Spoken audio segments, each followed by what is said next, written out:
Selamat datang rekan-rekan. Video kali ini kita akan membahas terkait dengan honorer K2. Informasi selengkapnya silakan disimak dan ditonton agar rekan-rekan sekalian bisa menerima informasi ini secara utuh dan menyeluruh.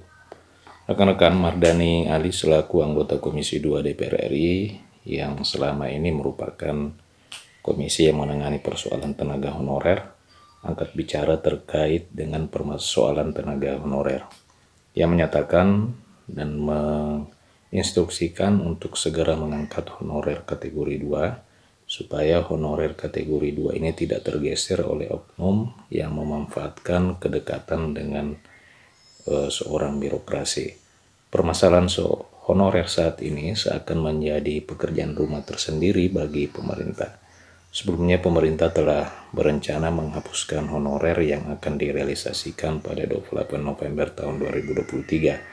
Badan Kepegawaian Negara telah mengkonfirmasi bahwa data honorer itu telah berjumlah sebanyak 2,3 juta orang. Pemerintah juga telah berjanji akan mengangkat tenaga honorer ini menjadi pegawai pemerintah dengan perjanjian kerja. Nah, rekan-rekan, namun mengejutkan, janji pemerintah tersebut merupakan solusi dari kebijakan penghapusan honorer agar tenaga non-ASN itu tidak kehilangan pekerjaannya. Namun mengejutkan bahwa data honorer sejumlah 2,3 juta tersebut banyak yang ditemukan bodong. Akhirnya Badan Pemeriksa Keuangan dan Pembangunan melakukan pengauditan kembali data tenaga honorer ini untuk memastikan apakah honorer yang terdata di database BKN itu benar-benar mengabdi.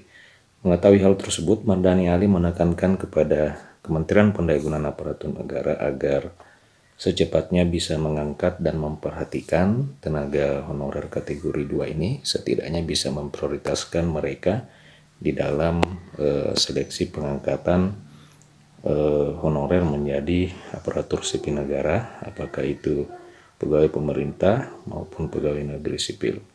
Honorer K2 itu sendiri merupakan tenaga honorer yang sudah melewati pendataan pemerintah pada tahun 2020 dan seharusnya memang diangkat P3K melalui seleksi pada tahun 2018-2019. Ia menegaskan bahwa segera angkat honorer K2 yang sudah lama menunggu. Pentingnya pendataan dan verifikasi adalah agar jangan sampai tenaga honorer itu memang betul-betul bekerja dan memiliki kapasitas malah tergeser oleh oknum-oknum yang memanfaatkan kedekatan dengan pihak birokrasi. Rekan-rekan, bagaimana tanggapan rekan-rekan terhadap berita kali ini? Silakan tuliskan komentar rekan-rekan di kolom komentar video ini. Terima kasih telah menyaksikan. Sampai jumpa di video berikutnya.